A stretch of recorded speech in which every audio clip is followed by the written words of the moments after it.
അസ്സലാമു അലൈക്കും. എല്ലാവർക്കും സുഖമാണെന്ന് വിശ്വസിക്കുന്നു. അൽഹംദുലില്ലാ. നമുക്ക് മക്കൾക്ക് സുഖമാണ്.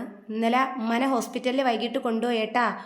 ഉമ്മക്ക് ഷുഗർ ഉള്ളത് കൊണ്ട് ടി എടുത്ത് സഹോദരൻ വന്നിട്ടാണ് കൊണ്ടുപോയത്. പണി കഴിഞ്ഞിട്ട് വന്നിട്ട് രാത്രിയായി കൊണ്ടുവന്നപ്പം പിന്നെ ഡ്രസ്സ് ചെയ്ത് മുറിവ് ക്ലീൻ ചെയ്ത് റബ്ബറിൻ്റെ കത്തി വീണതല്ലേ, ഇങ്ങനെ കുത്തനെ വന്ന് കാലിൽ വീണ് മൂന്നാമത്തെ വിരലിൽ. പിന്നെ ഉപ്പാക്ക് ഇന്നലെ വൈകിട്ട് തൊട്ടേ ഒരു വയ്യായ്മ ഉണ്ടായിരുന്നു. അതേ വയ്യാത്ത ആളല്ലേ അദ്ദേഹം. അങ്ങനെ ഉപ്പാക്ക് ഇന്നലെ രാത്രി ആയപ്പോഴത്തേക്ക് ഒത്തിരി ചീനി വെച്ച് വായുവിൻ്റെ പ്രശ്നമുണ്ട്. അപ്പം അതിൽ ഇന്നലെ രാത്രി ആയപ്പോൾ ഛർദിലും കാര്യങ്ങളും. അതുകൊണ്ട് ഇന്നിപ്പം ഒന്നിനും പോറ്റാ എല്ലാവരും വീട്ടിൽ തന്നെ ഉണ്ട്. പിന്നെ മിന്നാമോൾ സ്കൂളിൽ പോയി. നമ്മളെ മക്കൾക്ക് പഠിത്തം ഇല്ല. ഇനിയിപ്പോൾ തിങ്കളാഴ്ച മുതലേ നമ്മളെ മക്കൾക്ക് പഠിത്തമുള്ളൂ ഇൻഷാ അള്ളാ. പിന്നെ അൽഹംദുലില്ലാ, ഒരു കാര്യം പറയാനുണ്ട്. നിങ്ങൾ ഒരുപാട് പേര് എൻ്റെ കൂടെ കമൻറ്റിൽ നല്ല രീതിയിൽ സംസാരിക്കുന്നുണ്ട്. പിന്നെ വേറെ എന്തൊക്കെയാ വിശേഷങ്ങൾ? നമുക്കിപ്പം ഈ വീട്ടിന് ഇപ്പം 12-1 മണി വരെ കഴിയുന്നവരെ നമുക്ക് ഈ വലിയ ചൂടില്ല. അത് കഴിയുമ്പോൾ ഭയങ്കര ചൂടാണ്. അതുകൊണ്ട് ഇപ്പം രാത്രി 2 ഫാൻ ഇട്ടാണ് ഈ മക്കളെ കിടത്തുന്നത്. കാരണം എന്ന് വെച്ചാൽ നമുക്ക് മുകളിലത്തെ ചൂടുണ്ടെന്ന് വെച്ചാൽ താഴോട്ട് ഇറങ്ങും, ആവിയില്ലേ. പിന്നെ കുറേ പേര് കളിയാക്കുന്ന രീതിയിൽ ചോദിച്ച് എ സി മേടിച്ച് വെക്കണില്ല. കാരണം എന്ന് വെച്ചാൽ അതിൻ്റെ ഒന്നും ആവശ്യം നമുക്കില്ല. ഞാൻ എ സി മേടിക്കാനും മോൾക്ക് പറ്റിയില്ല. എ സീൻ്റെ തണുപ്പ് വന്നാൽ മോൾക്ക് വിരലിനകത്ത് ഇങ്ങനെ ചൊറിച്ചിൽ വരും. പിന്നെ അത് മാത്രമല്ല കണ്ണും മൂക്കൊക്കെ അപ്പോഴേ തുമ്മൽ തുടങ്ങും. അതുകൊണ്ട് അതും പറ്റില്ല. നമ്മൾ ഹോസ്പിറ്റലിൽ പോയാൽ തന്നെ തോനെ നേരം അവളെ എ സിക്കകത്ത് ഇരുത്താനും പറ്റില്ല. പ്രൈവറ്റ് ഹോസ്പിറ്റലിലൊക്കെ പോകുമ്പോൾ എ സി ഉള്ള സ്ഥലം ഉണ്ടല്ലോ അവിടെ കയറുമ്പോൾ. അതുകൊണ്ട് അവൾക്ക് അത് പറ്റില്ല. അതായത് അവൾക്ക് ഈ തുമ്മൽ വന്നു പോയാൽ ഭയങ്കര പ്രശ്നമാണ്. അതുപോലെ തന്നെ ഫ്രിഡ്ജിൽ വെച്ച സാധനങ്ങൾ, ഐസ്ക്രീം ഇതൊന്നും മേടിച്ചു കൊടുക്കരുതെന്ന് ഡോക്ടർ പ്രത്യേകം പറഞ്ഞിട്ടുണ്ട്. പിന്നെ തൈര്, ഓവർ നാരങ്ങ വെള്ളം സ്ഥിരം കണ്ടിന്യൂ ആയിട്ട് കൊടുക്കരുത് പറഞ്ഞിട്ടുണ്ട്. അപ്പോൾ അതുകൊണ്ടൊക്കെ ഒരു പരുവത്തിന് ഈ വീട് മാറിയതിന് ശേഷം അൽഹംദുലില്ലാ നല്ല മാറ്റമുണ്ട്. അതിന് അൽഹംദുലില്ലാ മാത്രം അള്ളാ എത്ര തവണ ഞാൻ റബ്ബിനെ സ്തുതിച്ചാലും മതിയാവില്ല. കാരണം എന്ന് വെച്ചാൽ ആ തുമ്മൽ കൊണ്ടിട്ട് ഒരുപാട് റഹ്മാനെ ഒരുപാട് മാറ്റങ്ങൾ ഇപ്പോൾ വന്നിട്ട്. ഇപ്പോൾ സ്ഥിരം തല കുളിപ്പിക്കാം, എല്ലാം ചെയ്യാം അൽഹംദുലില്ലാ. പിന്നെ പോത്തിൻ്റെ കാര്യം പറഞ്ഞില്ലേ, അപ്പം കാട്ടുപുതുശ്ശേരി ചന്തയിൽ പോത്തിനെ തിരക്കാന്ന് വെച്ചപ്പോഴത്തേക്ക് എനിക്ക് ആടിനെ കൊണ്ട് തരുന്ന ഒരാളുണ്ട്. അദ്ദേഹം പറഞ്ഞ് അദ്ദേഹത്തിൻ്റെ ഇത്താൻ്റെ വീട്ടിലൊരു പോത്തുണ്ട്. ആ പോത്തിനിപ്പം അവിടെ പുല്ലൊന്നുമില്ല, അതുകൊണ്ട് അർജൻറ്റായിട്ട് കൊടുക്കാൻ നിൽക്കുന്നത്. എല്ലാം കഴിച്ചു തുടങ്ങി. 10-60 കിലോ വരുന്നൊരു പോത്താണ്. 17,500 രൂപയ്ക്ക് വാങ്ങിയതാണെന്ന് പറഞ്ഞ്. അങ്ങനെയെന്നുണ്ടെങ്കിൽ ഇന്നിപ്പോൾ പോത്തിൻ്റെ വീഡിയോയും കൂടെ കണ്ടിട്ട് എനിക്ക് ഇഷ്ടപ്പെടുകയാണെന്നുണ്ടെങ്കിൽ ഇൻഷാ അള്ളാ കൊണ്ട് വരും. പാങ്ങോട് നിന്നാണ് വരുന്നത്. അപ്പോൾ ഞാൻ പറഞ്ഞു മൂക്കും കൂടെ കുത്തണേന്ന് പറഞ്ഞു. കാരണം നമ്മൾ വാപ്പാക്ക് ഈ ഇടത് ഭാഗം ബലം പ്രയോഗിക്കാൻ പറ്റില്ല. അപ്പോൾ അതുകൊണ്ട് നമുക്ക് വേറെ എന്ന് വെച്ചാൽ അഴിച്ചുകൊണ്ട് പോയാൽ, അതായത് സ്ത്രീകൾ വളർത്തുന്ന പോത്ത് തന്നെയാണ്. അതുകൊണ്ട് പിന്നെ വേറെ കുഴപ്പങ്ങളൊന്നുമില്ല അൽഹംദുലില്ലാ. ഇങ്ങനെ ഇരിക്കുന്നുണ്ട്. പോത്തിനെ ഇത്രയും നാളെ ഞാൻ ആടിനെ വളർത്തിയിട്ടുണ്ട്, കോഴിയെ വളർത്തിയിട്ടുണ്ട്. പിന്നെ ഇനിയിപ്പോൾ ഒരു പോത്തിനെയും കൂടെ ഒന്ന് പരിശീലിച്ച് നോക്കട്ടെ ഇങ്ങനെയുണ്ട് എന്ന്. നമുക്ക് മുമ്പൊരു പോത്തുണ്ടായിരുന്നു. പിന്നെ വേറെ എന്തൊക്കെയാണ് വിശേഷങ്ങൾ? നമ്മളൊക്കെ സുഖമായിട്ടിരിക്കുന്ന. ചോറും സാമ്പാറും ഇന്നലത്തെ മീൻകറിയും. ചീനി ഉപ്പാക്ക് വയ്യാത്തതുകൊണ്ട് വെച്ചില്ല കേട്ടോ. വെണ്ടയ്ക്ക് വെഴുക്കും, അവിയലും ഉണ്ട്. ഉപ്പാക്ക് പിന്നെ അങ്ങനത്തെയൊക്കെ പച്ചക്കറികളൊക്കെ കൊടുക്കും കേട്ടോ. നമ്മളെ ഡോക്ടർ എല്ലാവർക്കും പറഞ്ഞിട്ടുണ്ട് പ്രത്യേകം. പിന്നെ അത് മാത്രമല്ല മോൾക്ക് അവിയലെന്ന് പറഞ്ഞാൽ ഭയങ്കര ഇഷ്ടമാണ്. പിന്നെ രണ്ടാമത്തെ കാര്യം, പേരിടിയിൽ ചടങ്ങ് കഴിഞ്ഞ് ഞങ്ങൾ അറിഞ്ഞാൽ എനിക്ക് പാവങ്ങളുടെ ഉമ്മ ആമിനാത്തൻ്റെ ഇല്ലേ, നമ്മളെ മല്ലിമുളക് ആമിനാത്ത പാവങ്ങളുടെ ഉമ്മാൻ്റെ ഉമ്മ, അതായത് പാവങ്ങളുടെ ഉമ്മ ഞാൻ, അതിൻ്റെ ഉമ്മ. പിന്നെ ഷമീർക്കാക്ക് കുറുക്കൻ, ഷംനാക്ക് 2 പേരുണ്ട് കേട്ടോ, പുട്ടിത്താത്തായി ജപ്തിത്താത്തായി. ഇങ്ങനെയുണ്ട് പേരുകൾ. കൊള്ളാമോ? ഞാനൊരു കാര്യം പറയാം. ഒരു മനുഷ്യൻ പിച്ചി ചീന്തുമ്പം അതിനൊക്കെ കുറച്ചൊരു മാന്യത വേണം. നമ്മുടെ കാര്യങ്ങളാണ് കൂടുതൽ കണ്ടിന്യൂ ആയിട്ട് പറയണത്. നമ്മളെ കാര്യം ഇപ്പം ഒരാളെ പിടിച്ചാൽ റീച്ചാവും എന്ന് വിചാരിച്ചാൽ ഇതൊന്നും റീച്ചാവില്ല. കാരണം എന്തെങ്കിലും ഒരു പൊട്ടത്തരം വന്നിരുന്നിട്ട് പറയണം. അതുപോലെ തന്നെ പാവങ്ങളുടെ ഉമ്മ എനിക്ക് നല്ല ഇഷ്ടപ്പെട്ട്. എന്തെന്നറിയാമോ, പാവങ്ങളുടെ ഉമ്മ ആകുമ്പോഴത്തേക്ക് അത് നല്ലതല്ലേ കേൾക്കാൻ. മദർ തെരേസയ്ക്കില്ലേ സമാധാനത്തിനുള്ള നോബൽ പ്രൈസ്, അതുപോലെ മസ്റൂറ ഫാത്തിമക്ക് പാവങ്ങളുടെ ഉമ്മ. പിന്നെ രണ്ടാമത്തെ കാര്യം വിവാഹം, അത് പറ്റി ടോർച്ചറിങ് ചെയ്തുകൊണ്ട് അത് ഞാനങ്ങ് പറഞ്ഞു കളഞ്ഞു. ഇനിയിപ്പം രണ്ടാമത്തെ ഭർത്താവിനെ വിളിച്ചിട്ട് കാര്യങ്ങൾ അന്വേഷിപ്പാണ് ഇപ്പോഴത്തെ പണി. ഒരു കാര്യം ഞാൻ നിങ്ങളുടെ അടുത്ത് പറഞ്ഞോട്ടെ, നിങ്ങളെ കുടുംബത്തിൽ നിന്നാണ് കെട്ടിയത്? എനിക്ക് അറിയാൻ വയ്യാഞ്ഞിട്ട് ഞാൻ ചോദിക്കുകയാണ്. അല്ലെങ്കിൽ നിങ്ങൾക്കൊരു സങ്കടം ഉണ്ടെങ്കിൽ അവരൊക്കെ ഫ്രീ ആണ്, കെട്ടിക്കോളിയും. എന്നെ അതിനകത്ത് പിടിച്ചിടുന്നത് എന്തിനാണ്? ഇതിപ്പോൾ ഫാമിലി കോർട്ടിൽ ജഡ്ജ് തീരുമാനിക്കുന്ന നിയമങ്ങളാണ് ഇപ്പം നിങ്ങൾ അവിടെ ഇരുന്ന് സോഷ്യൽ മീഡിയയിൽ ഇതാക്കണത്. പിന്നെ ഒരു കാര്യമുണ്ട്, എൻ്റെ ചാനൽ പൂട്ടിക്കാൻ നോക്കിയാൽ പൂട്ടൂല മക്കളെ. കാരണം എന്ന് വെച്ചാൽ എന്താണെന്നറിയാമോ, ഞാൻ എൻ്റെ കാര്യമാണ് കണ്ടിന്യൂ ആയിട്ട് ഇടുന്നത്. എൻ്റെ ജീവിതത്തിൽ ഈ ഒരു പ്രശ്നം കൊണ്ടിട്ട് ഞാനങ്ങ് ആ ഒരു ടോർച്ചറിങ് ഒഴിവാട്ടെ എന്ന് പറഞ്ഞാൽ അതങ്ങ് പറഞ്ഞു കളഞ്ഞു. എന്തൊരു പറഞ്ഞാലും മസ്റൂറ ഫാത്തിമ, മസ്റൂറ ഫാത്തിമ, മസ്റൂറ ഫാത്തിമ. മസ്റൂറ ഫാത്തിമയെ പറഞ്ഞപ്പോൾ 1K 2K ഒക്കെ ഒത്തിരി പോണുണ്ട്. എത്തി നോക്കി അവിടെ ചെന്നിട്ട് പിന്നെ ഇത് ഈ പാവങ്ങളുടെ ഉമ്മാണ്, അല്ലാത്ത ഉമ്മാണ്, മറിച്ച ഉമ്മാണ് എന്ന് പറഞ്ഞിട്ട് ആവശ്യമില്ലാത്ത സംസാരങ്ങൾ സംസാരിക്കുമ്പോഴത്തേക്ക് നമുക്കറിയാൻ പറ്റും. ഞാൻ ഇത്രയും കാലം അൽഹംദുലില്ലാ റബ്ബിനെ സ്തുതിച്ച് മുന്നോട്ട് പോയൊരു വ്യക്തിയാണ്. എനിക്ക് അള്ളാൻ്റെ ഒരു കാരുണ്യ അനുഗ്രഹം കൊണ്ടിട്ട് അൽഹംദുലില്ലാ ഒരുപാട് പേരെ ദുആയും കൊണ്ടിട്ട് എനിക്ക് പടച്ചോ സത്യം ഒരു വീടായി. പിന്നെ ഈ പാവങ്ങളുടെ ഉമ്മ അങ്ങനെ എനിക്ക് ഒരു പേര് അന്തസ്സിന് ഇട്ടിട്ടുണ്ട്. മസ്റൂറ ഫാത്തിമ എന്ന് പറയുന്ന എൻ്റെ മകളെ യൂട്യൂബ് ചാനലിലൂടെ നെജില എന്ന് പറയുന്ന ഒരു പേരിട്ടിട്ടുണ്ട്. അപ്പോഴത്തേക്ക് ഒരു കാര്യമുണ്ട്, ഇനിയിപ്പോൾ ആരെ വിളിച്ചെന്ന് പറഞ്ഞാലും എന്തെന്ന് പറഞ്ഞാലും നിങ്ങളൊരു കാര്യം ചെയ്യും. ഈ കുട്ടികളെ ബർത്ത് സർട്ടിഫിക്കറ്റും ബാക്കി കാര്യങ്ങളുമായിട്ട് ഞാൻ വരാം. നിങ്ങൾ ഇത്തിരി ചിലവിന് മേടിച്ചു തരി മക്കൾക്ക്. ഇത്രയും നാളും എനിക്ക് ചിലവിന് കിട്ടിയിട്ടില്ല, ഇത്തിരി മേടിച്ചു തരി. നിങ്ങൾ ഈ കൊളുകുളാ ഇങ്ങനെ ക്യാമറയുടെ ഫ്രണ്ടിൽ വന്നിട്ട് എൻ്റെ ജീവിതം പറയുന്നുണ്ടല്ലോ, ഞാൻ നിങ്ങളുടെ ആരാ? എന്നെപ്പറ്റി പറയാൻ നിങ്ങൾക്ക് എന്താ അവകാശ? കുറച്ചൊക്കെ ഉളുപ്പ് വേണം.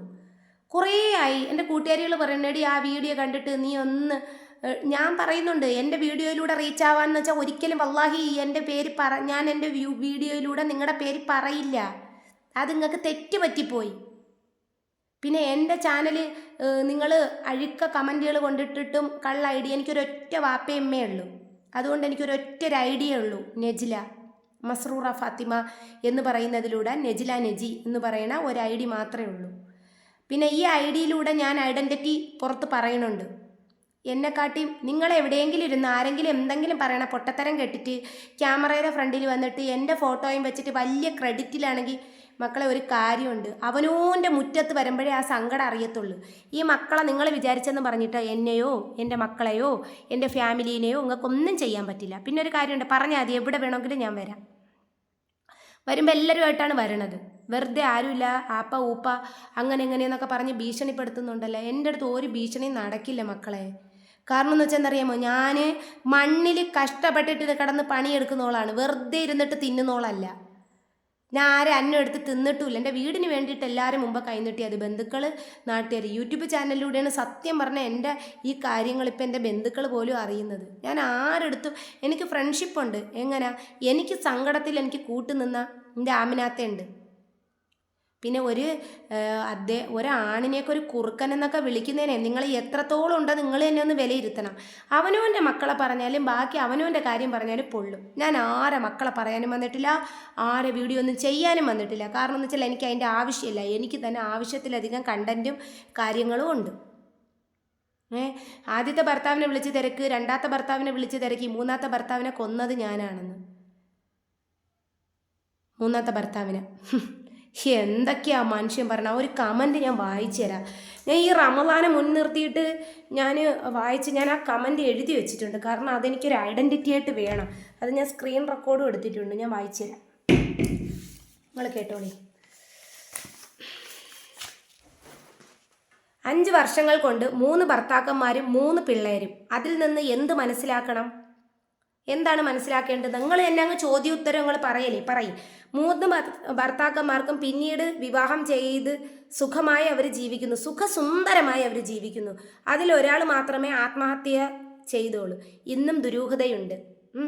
ആർക്കാണ് കുഴപ്പം? ഭർത്താക്കന്മാർക്കോ അതോ എനിക്കോ? ഭർത്താക്കന്മാർക്കോടെ ക്വസ്റ്റ്യൻ. അപ്പം അതിന് റിപ്ലൈ അതാണ് ഞാൻ ചോദിക്കുന്നത്. ഞാൻ ചോദിക്കട്ടെ, ഇത് ഇത്രയും ചോദിക്കണ്ടേ? ഇതിനെ കുറേ പേര് സപ്പോർട്ട് ചെയ്യുന്നുണ്ടല്ലേ. ഞാനൊരു കാര്യം ചോദിച്ചോട്ടെ, എൻ്റെ കാര്യം പറഞ്ഞിട്ട് നിങ്ങൾക്ക് എന്ത് കിട്ടാനാണ്? നിങ്ങളെ കുടുംബത്തിൽ നിന്ന് ഞാൻ കല്യാണം അന്വേഷിച്ചാൽ അതേ ബാക്കി കാര്യങ്ങൾ അന്വേഷിച്ചാൽ അൽഹംദുലില്ലാ എനിക്കൊരു വീടായി.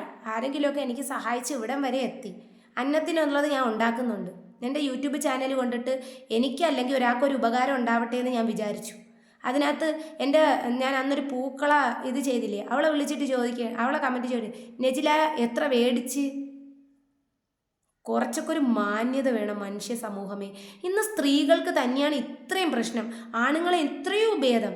ആ 5 വക്കത്ത് നിസ്കരിക്കുന്ന ആ മനുഷ്യനെ വിളിക്കുന്ന കുറുക്കനെന്ന്. ബാപ്പാൻ്റെ പറയുള്ളൂ, നിങ്ങളെയൊക്കെ കുടുംബത്തൊക്കെ ഇങ്ങനെ തന്നെ ഞങ്ങളെയൊക്കെ പഠിപ്പിച്ചത്. ഞാൻ അറിയാമല്ലേ, ഒരു മനുഷ്യനെ നീ 2 വട്ടം ചെയ്, 3 വട്ടം ചെയ്, നിരന്തരം എന്ന് വെച്ചാൽ എന്തൊരു ശല്യം ഇത്, സഹിക്കാൻ പറ്റണില്ല. ഒരു കാര്യം ചെയ്യാം, കറക്റ്റ് അഡ്രസ്സ് തന്നാൽ ഞാൻ ഇൻഷാല്ല, നാളെ പണിയുണ്ട്, നാളെ ഒരു റിലേറ്റീവിൻ്റെ കല്യാണമുണ്ട്, ഇൻഷാല്ല മറ്റന്നാൾ ഞാൻ അവിടെ എത്താം. നിങ്ങൾ പറയണ ആര് പറഞ്ഞാലും ഒരു 5 പേർക്കേ ഉള്ളൂ പ്രശ്നം. അതിനകത്ത് ഒരാളിത്തിരി ഒതുങ്ങിയിട്ടുണ്ട്, ബാക്കിയാണ് പ്രശ്നം. നമ്മളെ ഫോട്ടോ ഇട്ട് പല തോന്നിവാസങ്ങളും. അതുകൊണ്ടിട്ട് ഇൻഷല്ല പോത്തിനെ മിക്കവാറും ഇന്നിപ്പോൾ ഈ വീഡിയോയും കണ്ടിട്ട് ഞാൻ വാപ്പാൻ്റെ അടുത്തൊക്കെ പറഞ്ഞപ്പോൾ വാപ്പായൊക്കെ പറഞ്ഞു 10-60 കിലോ പോത്ത് 17 അല്ലെങ്കിൽ 18 രൂപ അവർ ഇത്രയും നാൾ വളർത്തിയില്ലേ. അപ്പം അതുണ്ടെങ്കിൽ എനിക്കും ഒരു നേരം പോക്കുണ്ട്. കാരണം പണിയൊക്കെ നിർത്തുമ്പോൾ റമദാനാണെങ്കിൽ രാവിലെ അവനെ വയലിൽ കൊണ്ട് കെട്ടിയാൽ മതി, പിന്നെ വൈകിട്ട് കൊണ്ടുവന്ന് അവന് വെള്ളവും കൊടുത്ത് നമുക്ക് നോമ്പ് മുറിക്കാവുമ്പോൾ നമ്മളെ കാര്യവും നടക്കും. ഒരു കന്നുകാലിയൊക്കെ വളർത്തണമെന്ന് വെച്ചാൽ നല്ല, നമുക്ക് പശുവിനെയൊന്നും ഇവിടെ കെട്ടാൻ പറ്റില്ല. കാരണം വെച്ചാൽ പോത്താകുമ്പോൾ ഏത് മഴയത്തും കിടക്കും, അവർക്ക് മഴയാണ് ഇഷ്ടം. പിന്നെ അത് കഴിഞ്ഞിട്ട് നമുക്ക് പിന്നത്തെ കാര്യം ഒരു പോത്തും കൂടെ വളർത്തി നോക്കട്ടെ. അപ്പോൾ ഒരു കാര്യമുണ്ട്, എനിക്ക് നിങ്ങളായിട്ട് പ്രത്യേകിച്ച് ഒരു പേര് പദവിയൊന്നും ഒപ്പിച്ച് തരണ്ട. ആവശ്യത്തിലധികം പദവി ഇവിടെ ഉണ്ട്, ഇപ്പം തന്നെ തലയിൽ താങ്ങണില്ല.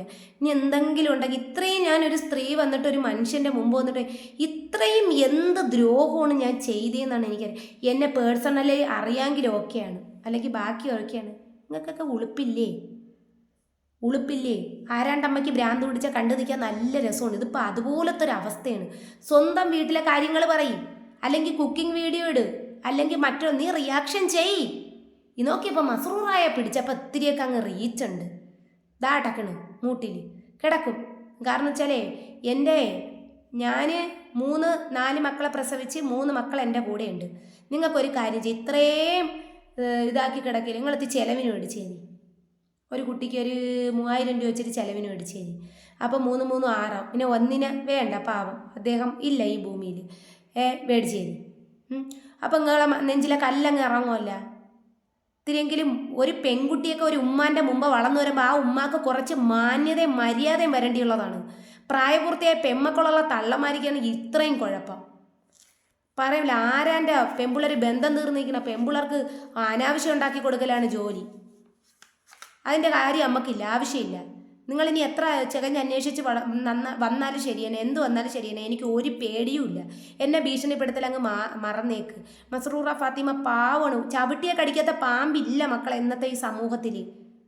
10 വട്ടം പറഞ്ഞ് ഞാൻ 20 വട്ടം കേട്ട്, ഞാൻ 30 വട്ടം കേട്ട്, ഞാൻ സഹിച്ച്. ഒരു കാര്യം ചെയ്യും, നിങ്ങൾ അഡ്രസ്സ് തന്നാലും നിങ്ങൾക്ക് ആർക്കാണ് കുഴപ്പം അവർക്ക് അഡ്രസ്സ് തന്നാൽ. പിന്നെ ഞാനൊരു കാര്യം, എൻ്റെ ചാനലിൽ ഞാൻ ആരെ പേരും പറഞ്ഞ, പിന്നെ പൊള്ളണ എന്താണ് ഇത്ര എല്ലാവർക്കും കിടന്നിട്ട് പൊള്ളണ എന്താണ്? ആരെ കാര്യം പറയണില്ല, എൻ്റെ കാര്യമാണ് ഞാൻ പറയുന്നത്, എനിക്കുണ്ടാവുന്ന അനുഭവമാണ് ഞാൻ പറയുന്നത്. അതും അന്നും ഇന്നും എന്നും. നീയൊക്കെ എന്തൊരു കോപ്രായം കാണിച്ചാലേ അതിനെ പൊട്ടിക്കല്ലാശിക്ക് ഒരു 10 എണ്ണം ഉണ്ടെങ്കിലേ 1000 പേര് റബ്ബിനെ സ്തുതിക്കുന്ന 1000 പേര് നമ്മളെ കൂടെ ഉണ്ട് കേട്ടാ. അതുകൊണ്ട് നീ ഒരു കാര്യം ഓർത്തോളണം, മേലിരിക്കുന്ന റബ്ബ് ഓട്ടനടി തരും ഇൻഷാ അല്ലാ. ഞാൻ അത്രയ്ക്ക് റബ്ബിനെ സ്തുതിച്ചിട്ട് പറയണേ, അൽഹംദുലില്ലാ എനിക്ക് ഇന്നൊരു വീടായി. നിനക്ക് ഇതിനുള്ള ഈ റമളാൻ തീരുന്നതിന് മുമ്പ് നിങ്ങളെ മുമ്പേയൊക്കെ കാണിച്ചു തരും. ഒരു പാവപ്പെട്ട പെമ്പിള്ളേരെ എടുത്തിട്ട് പിച്ച് ചീന്തമ്പോൾ ബന്ധം നീർന്നിരിക്കുന്ന പെമ്പിള്ളേർക്ക് ഒന്നും ആയിക്കൂടാ. നമ്മളിവിടെ എന്തൊരു തെറ്റാണ് ചെയ്യണത്? അത് നിങ്ങളെപ്പോലെ വരുമാനത്തിന് വേണ്ടി തന്നെയാണ് നമ്മൾ യൂട്യൂബ് തുടങ്ങിയിരിക്കുന്നത്. ഇത്രയൊക്കെ ഉള്ളൂ മക്കളെ, വയ്യ. ഈ ചാപ്റ്റർ ഇവിടെ ക്ലോസ് ആക്കിയില്ലെങ്കിൽ ബാക്കി ചുമ്മാ കുറേ കള്ള കാര്യങ്ങളും പറഞ്ഞിട്ട് അങ്ങ് വന്ന് ക്യാമറയുടെ ഫ്രണ്ടിൽ വന്നിട്ട് കണ്ട പെമ്പിള്ളേരെ ജീവിതം. ഇനിയെങ്കിലും നാണയില്ലേ സ്ത്രീയെ? നിങ്ങൾക്ക് എന്നെക്കാട്ടി എത്ര പ്രായമുണ്ട്? നിങ്ങളെ തന്നെ ഉദ്ദേശിച്ച് എന്നെ പറയണ സ്ത്രീയെ. എൻ്റെ ചാനലിലൂടെ നിന്നെ റീച്ചാക്കാമെന്ന് വിചാരിച്ചാൽ ഞാൻ ആക്കില്ല. അതിനി ആരായാലും ശരി തന്നെ. ഇതിൽ നിന്ന് വലിയ യൂട്യൂബർമാരെ നമ്പർ നമ്മളേലുണ്ട്. അവരൊക്കെ പറഞ്ഞെന്താണെന്ന് അറിയാമോ? നിൻ്റെ കാര്യം നീ മുന്നോട്ട് കൊണ്ടുവയ്ക്കോ. അല്ലാതെ ഈ ഇത്തിരി പോന്ന 5 സബ്സ്ക്രൈബർ 6K സബ്സ്ക്രൈബർ ഉള്ളവർക്കാണ് അങ്ങ് മസ്റൂറായ പിടിച്ച എന്താ അങ്ങ് കിട്ടിക്കളയുമെന്ന്. മസ്റൂറായ പിടിക്കാനായിട്ട് എങ്ങൾക്കൊരു കാര്യമുണ്ട്. ഞാൻ എൻ്റെ കറക്റ്റ് അഡ്രസ്സ് പറയുന്നുണ്ട്. ആ അഡ്രസ്സിൽ വന്ന്, അല്ലെങ്കിൽ എൻ്റെ നമ്പർ ഇതിൽ കിടപ്പുണ്ട്, എടുത്ത് വെച്ച് വിളിച്ചാൽ സകല കാര്യങ്ങൾ ഞാൻ സ്ഥലം ഉൾപ്പെടെ ഇട്ട് തരാം, അല്ലെങ്കിൽ ഞാൻ അങ്ങോട്ട് വരാം. ഇത്ര സഹിക്കാൻ വയ്യാതാ. നിങ്ങളെ കുടുംബത്തിൽ നിന്നല്ലല്ലോ ഞാൻ കെട്ടിയത്, അല്ലെങ്കിൽ നിങ്ങളല്ലല്ലോ എൻ്റെ കുട്ടിയേക്കും എനിക്ക് ചിലവിന് കയറണത്. നിങ്ങളേന്ന് വല്ല വീടിന് വേണ്ടി ഞാൻ എടുത്താൽ. പിന്നെ എനിക്കൊരാൾ വീടിന് വേണ്ടി 500 രൂപ തന്നിട്ടുണ്ട്, അത് ഞാൻ ഇൻഷാ അല്ലാ തെളിവോടുകൂടി തിരിച്ച് 500 ഇട്ട് തരും. ആ ഒരു പൈസ എനിക്ക് വേണ്ട. കാരണം വെച്ചാൽ ആ ഒരു സ്ത്രീ കാരണമാണ് ഇത് അത്ര പ്രശ്നം ഉണ്ടായത്. നമ്മുടെ കൂടെ നിന്നിട്ട് ചതിച്ച ആ സ്ത്രീ. അപ്പോൾ അതുകൊണ്ട് 500 രൂപ അങ്ങ് തിരിച്ചിട്ട് തരും ഇൻഷാ അല്ലാ. അതാരാണെന്ന് ആ സ്ത്രീക്ക് മനസ്സിലാവുന്നുണ്ട്. എൻ്റെ പേര് എൻ്റെ ചാനലിലൂടെ നിന്നെയൊന്നും ഞാൻ റീച്ചാക്കൂല. അപ്പോൾ ഇത്തിരിയെങ്കിലും ഉളുപ്പ് വേണം. മസ്റൂറ ഫാത്തിമ എന്തൊരു പറഞ്ഞാലും ജീവിക്കാൻ പറ്റൂലെന്ന് വെച്ചാൽ ഇടയ്ക്കിടയ്ക്ക് വിരഗുളിയും കൂടെ മേടിച്ച് കഴിക്കണം, നല്ലതാണ്. ഇത്രയേ ഉള്ളൂ. അസ്സലാമു അലൈക്കും.